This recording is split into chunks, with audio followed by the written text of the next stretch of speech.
Hello there, welcome to Africa News. I'm Rochelle Ferguson with the top stories on the continent.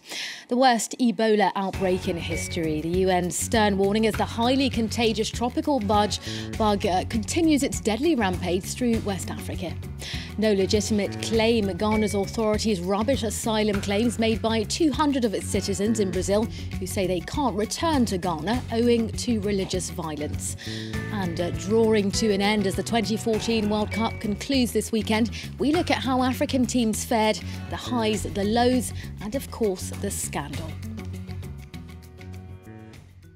But first to our top story. The World Health Organization says it expects the worst Ebola outbreak in history to continue its deadly rampage through West Africa for several months at least. The highly contagious bug has infected hundreds of people in Guinea, Liberia and Sierra Leone, with the latest figures citing 539 deaths at least since the outbreak began in Guinea in February. According to the WHO, in Sierra Leone and Liberia alone, 19 deaths were reported over 3 days this week.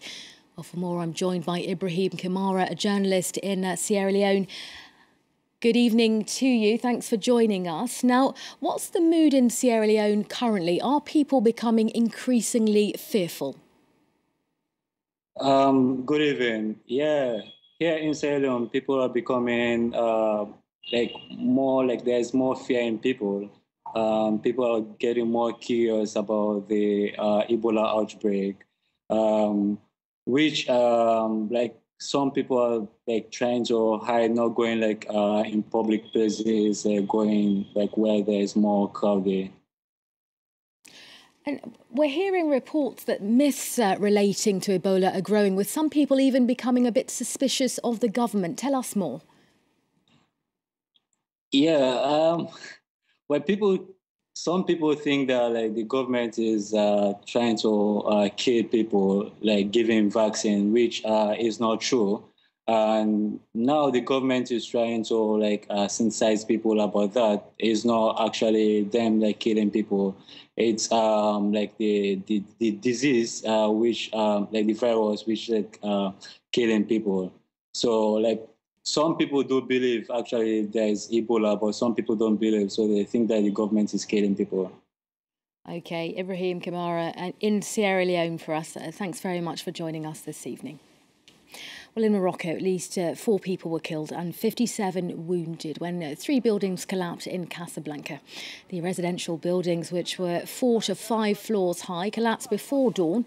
Such accidents are common in Casablanca, Morocco's largest city, underlining the strain on the infrastructure of densely populated cities. Well, next, resolve the country's problems at home. The message from political and religious groups in the Central African Republic this Friday, as they warn they could boycott peace talks in the neighbouring Republic of Congo. Planned talks in Brazzaville this month are aimed at convincing Christian anti-Balaka militias and Muslim Seleka rebels to negotiate a ceasefire. Speaking to France 24 earlier, Ferdinand Gende, the president of the Central African Republic's National Transitional Parliament, said the summit is vital to stopping the hostilities. The summit in Brazzaville is not about the national political dialogue. The aim is to obtain a ceasefire, to stop the atrocities.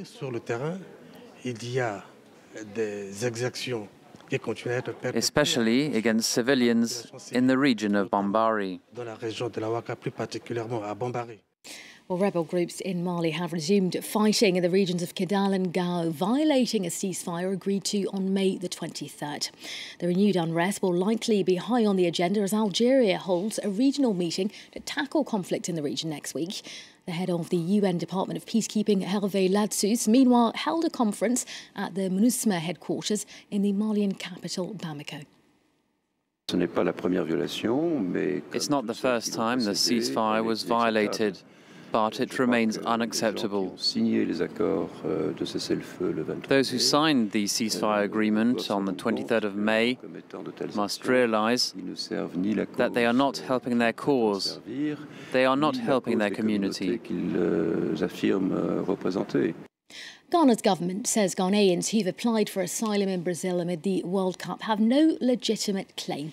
Some 200 Ghanaians who travelled to watch the tournament in Brazil have applied to stay there permanently, citing religious violence at home. The group reportedly told Brazilian authorities that interreligious conflict between rival Muslim groups had made it unsafe to return to Ghana. Ghanaian authorities, however, say the claim is simply untrue. Well, for more, I'm joined by journalist Anne Asabute in Accra. Good evening to you. Now, Anne, what's been the reaction to this asylum request? Have people been surprised? Well, good evening. I must say that people have been extremely shocked by this particular, not necessarily asylum, it is about the reason they gave of inter-religious conflict as the basis for which they want the Brazilian government to grant them asylum. And because, for example, today I've been monitoring most of the radio stations and local radio stations, for example, open phone lines, and we asking people to find out exactly what is happening in their communities, and nothing of that sort is happening. On social media, Facebook and Twitter, tweeting, and just getting angry about the fact these football fans who were airlifted to Brazil to just go and support the country, during the World Cup, will go out there and cite religious reasons or inter-religious conflict as a reason to grant an asylum. So people are completely outraged, not only government, but the majority of the population is extremely angry about that. OK, Annie, we're not hearing you particularly well there, so that's where we leave it for now. Annie Osabute in Accra for us. Thanks very much.